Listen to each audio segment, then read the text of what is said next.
Oh my goodness, we are live at the Big Festoon.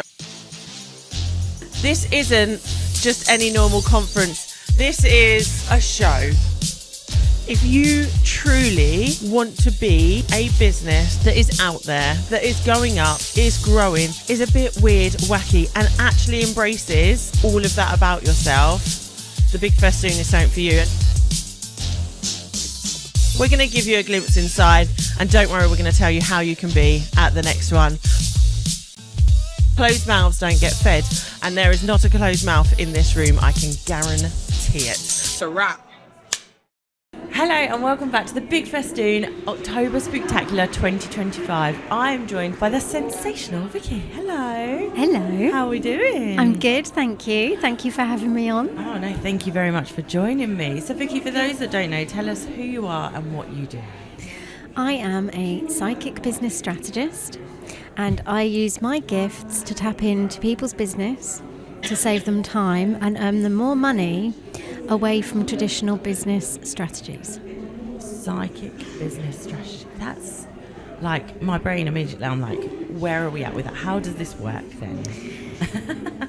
Well, as crazy as it sounds, by you telling me what's going on in your business, the vibration of your voice tells me what I need to know, and then I'm able to guide you back to a path of real alignment in your business.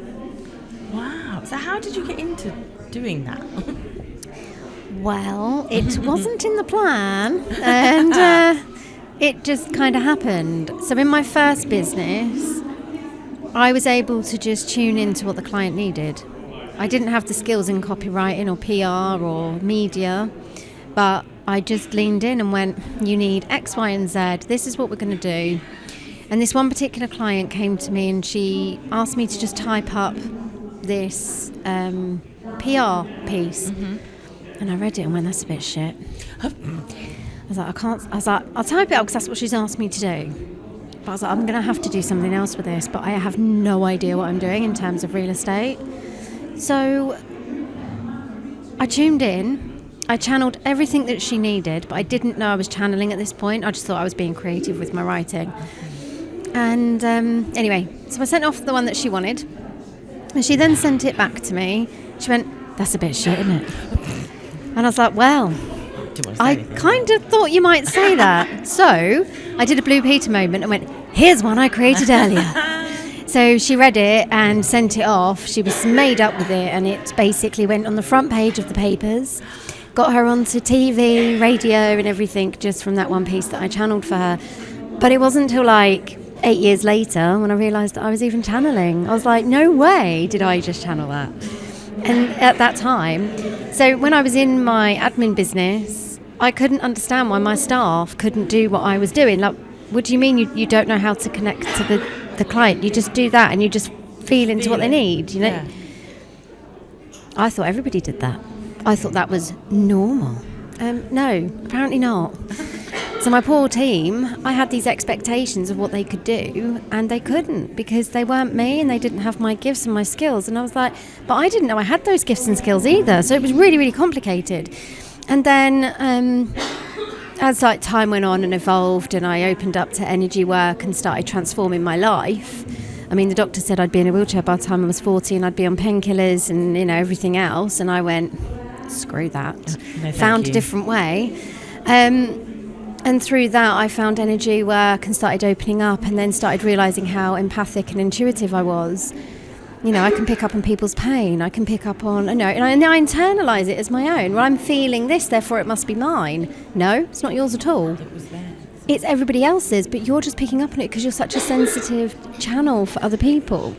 So as obviously time went on and I started managing it a little bit better and learning about this gift that I had created along the way. And then one of my coaches basically just laid it on the line for me very, very flatly and went, when are you going to own the fact that you're a psychic strategist? And that's what you need to be doing. And I was like, okay, I'll own it then. But I can't deny it. You've just watched me. I'm doing it in all of the mastermind sessions. I'm literally channeling for each of the members.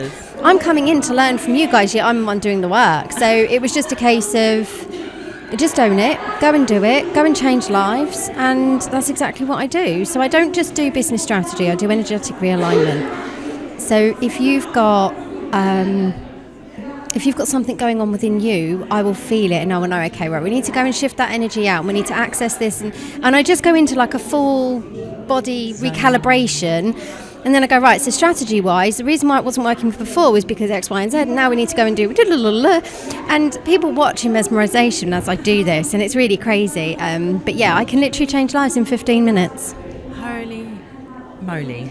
Yeah, I know. It blows my mind sometimes as well. And I've been doing this a long time, and I still go, did I just do that? Yeah, you did. Look at the difference. You look at that person open up and that whole world become available for them again. Yeah, but it's also the sales. Like, I do... one sales activation and $2,500 the client will receive. Or one client did an hour with me and went off and generated a 5-figure contract within 48 hours that wasn't there before we did our work. It's all those things, and you just think, yeah, I can't really keep denying it, can I? No. The results kind of speak for themselves. Yes. So I've just got to keep going. But it's quite challenging in mainstream business to do what I do because it's different, and people are a bit not sure about different. But a little insight, like a little behind the scenes. We've had a little chat already today. Yeah. Yours is that you've now got an awards.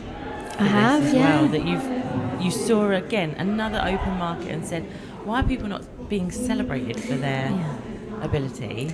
Well, I kept looking around at business awards and I was like, well, I don't really fit in here, and I don't really fit in there, and I don't really fit in at networking events, you know, the mainstream ones. Yeah. And I was like, I don't really fit in, and if I don't fit in, other people don't be fitting in. And then I was looking at the awards, and I'm like, there is literally nothing here for spiritual entrepreneurs. And it's been a bug for a little while. And then I was like, I've got to do this. And I resisted it. I was like, nah. I don't think so. And then, yeah, it was just a case of, you have to do this. And I was like, no, I'm not doing that. And then it's like, yeah, okay, I really have to do this now. And so I ran with it. I ran with the idea and thought, because there are so many people in the spiritual entrepreneur space, some of them are earning huge amounts of money, but they won't get recognition for what they do because they don't class as a traditional business. And I was like, something's got to change. Something's really got to change here.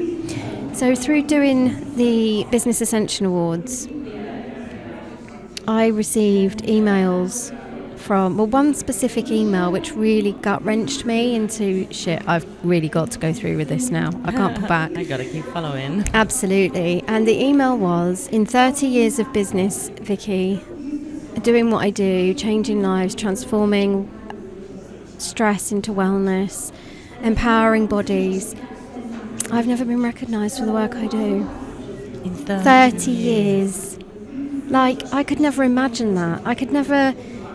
I mean, we can only be our own cheerleaders, right? And without being our own cheerleaders, we lose momentum sometimes. But when someone else recognises you, that is a completely different vibration altogether.